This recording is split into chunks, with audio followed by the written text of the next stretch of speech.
instead 1900. So the question was, who is Jim Crow? Oh, Jim, I know Jim Crow. Yeah. Jim Crow is actually, so you know how old, like, and I'm talking like old actors, like late 1800s, early 1900s. Some actors used to do blackface in acting. Oh yeah, I seen that. Okay. So Jim Crow was the name that was given to the supposedly first actor to do black, like that was his character's name. Okay. But it later turned out in the South, the Jim Crow era was an era used for what purpose? Like what was the overarching category in Jim Crow in the South? Jim Crow laws. Which did what? I forgot. Limited rights to black people. Yeah, limited rights for black people. It was an attempt to keep black people from advancing in society. Not lucrative. Okay. And in fact, back here in this time, they had laws where against interracial marriage. That means Right. like a black spouse and a white spouse, they could not marry. Okay. In fact, that was a Supreme Court case that would be tried called Loving versus Virginia. Oh, 1967. Okay, but Virginia had a law against interracial marriage. These two people here, man, my the mom. last name, ironic, like, it was a really good last name for this case.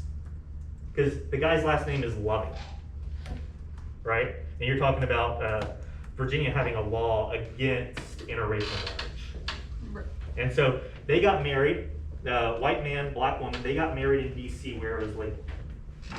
They moved back to their home in Virginia, and they were threatened to be arrested. They were essentially told by Virginia, move out of the state or you're going to jail. Okay, because they didn't want interracial people living there. So they refused. It went all the way to the Supreme Court, and the Supreme Court ruled that laws against interracial marriage were unconstitutional, and so states couldn't do that. Okay, but that's an example of Jim Crow laws. What are some other examples of Jim Crow? The school.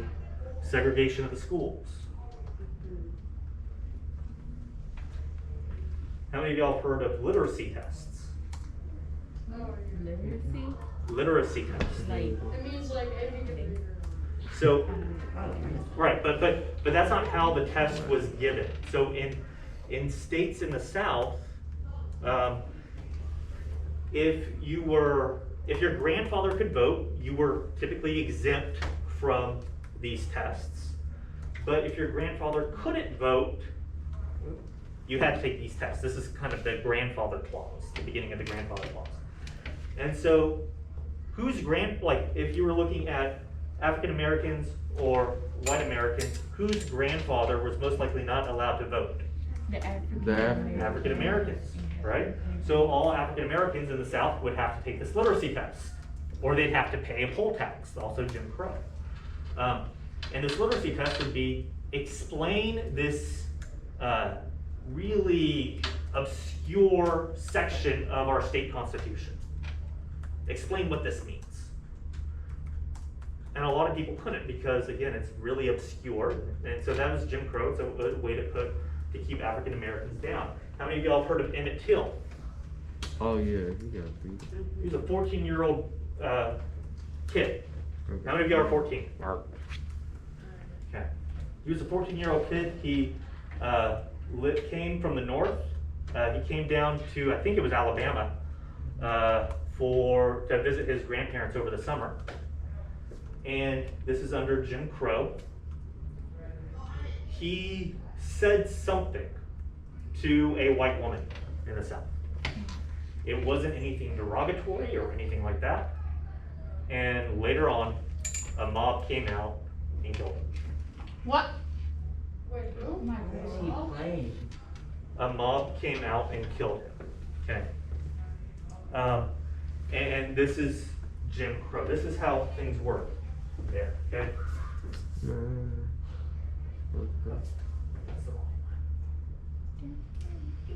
So, we see a large increase of these Confederate monuments during Jim Crow.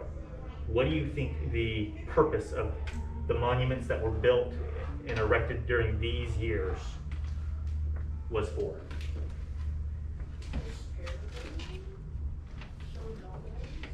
Show dominance. Yeah. And then we see another little spike, don't we? Right in here. What's going on here? Yeah, the civil rights movement. Civil rights movement, right? And so the spike of both schools, monuments, and you know, I guess other types of monuments for Confederacies, there's a little bit of a spike while Martin Luther King is fighting for civil rights, right? While John Lewis is getting beat up and sent to jail for marching.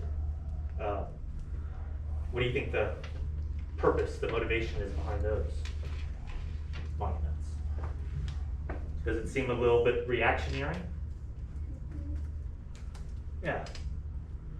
So I put this line graph in here. One of the things when we start looking at different parts of history and just in terms of our general public discussion, when we look at whether a monument, if what the purpose of that monument was, we have to look at when that monument was put up. Supreme Court has said that before. In Texas, on our Texas state grounds, we have a copy of the Ten Commandments statue on our grounds. Could that possibly be seen as a violation of church and state? It's possible, but the Supreme Court has said, look, that statue of the Ten Commandments was given as part of a larger group, and so it's historical. In other places where courts have tried to put in a copy of the Ten Commandments up on the wall or anything like that without any historical background, the Supreme Court has ruled that as unconstitutional. So we have to look at when the statute and what the motivation of these statues were, when they were erected. So I wanted to put that in there because we do have a lot of, throughout American history, we're going to be talking about slavery and kind of that original sin of our country. All right. Someone who organizes and operates a business is the entrepreneur. What type of line graph is this? Circle graph. Circle graph. What's the majority religion? Christianity. Christianity. Yeah.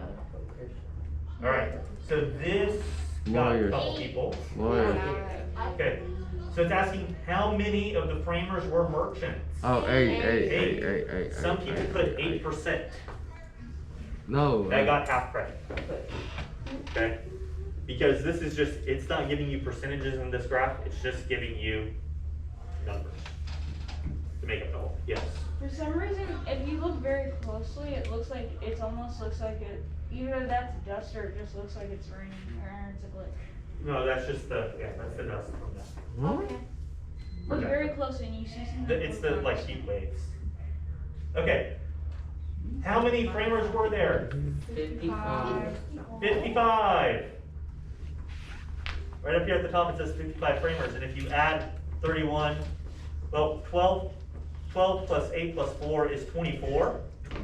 24 plus 31 is I'm looking at a 55. book. I thought they said farmers.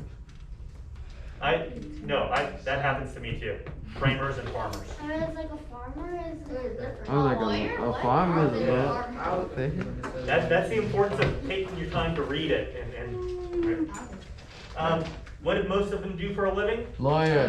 Lawyers. There were no farmers.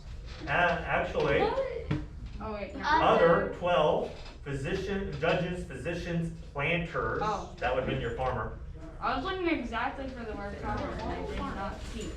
Okay, what is the x-axis measure? Year or date. Yeah. The year, the time. I forgot.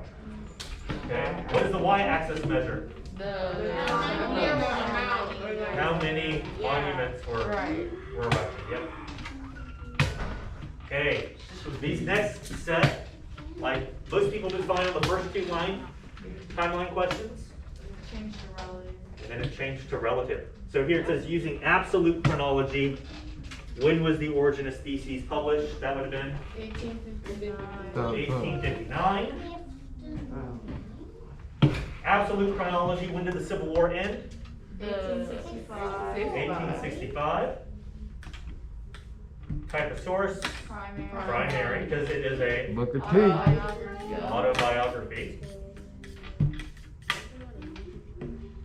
Okay, latitude, Longitude.